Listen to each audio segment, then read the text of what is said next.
Unique part of Rosehill Gardens in 1982, a colourful tribute to the major races of the then Sydney Turf Club. The two jockey statues were added to either side of the winning post at Rosehill Gardens, and of course being the Golden Slipper and also the Tancred. So one of those little jockeys will be coloured today. Hey Bruce, when we think about the Tancred, is there one in particular that you remember with great fondness?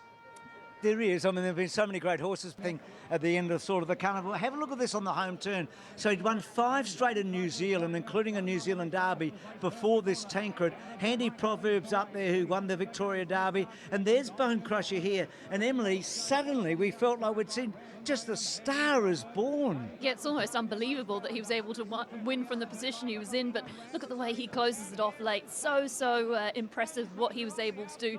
Frank Ritchie, of course, trained Bone Crusher. His son, Sean Ritchie, he was 16 at the time, strapping Bone Crusher, and went out for dinner after that Tancred win with the Prime Minister at the time, Bob.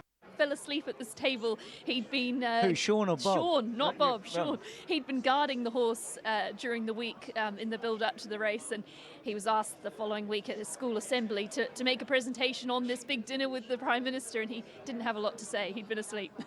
I love all of that. How good's that? So what a horse he was. He won the Derby after that, came back and won the Cox Plate, of course, famously, and then that Australian Cup.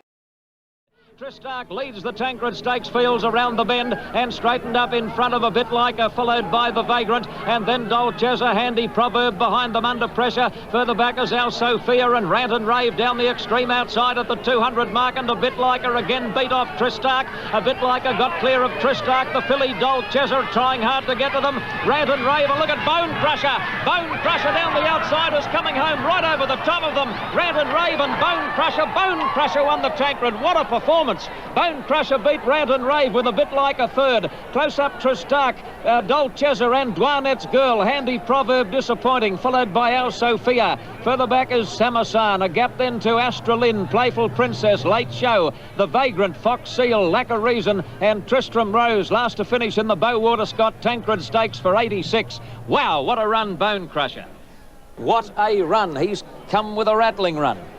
Over the last 100 metres, after being in front of no more than about 2 horses at the 800, he stood them up what looked to be an impossible start, and this 3-year-old by the former Australian horse Pagasa has put in a far lap run right down the middle of the track, ridden by GM Stewart, who has a rather exuberant whip action. Bone Crusher absolutely swamped Rant and Rave and A Bit Like a, and has scored one of the best wins we've seen in a long, long time. Is this the Bone Crusher we saw in Sydney as a 2-year-old when his form was very, very disappointing? He went home to New Zealand and has made amazing improvement. One man who can't get over the improvement is jockey Ron Quinton, who rode Bone Crusher one day in a 2-year-old race at Randwick and thought he was a very ordinary horse. Boy, he's more than ordinary now. Bone Crusher, Rant and Rave, so the 3-year-olds have quinelled the Tancred Stakes.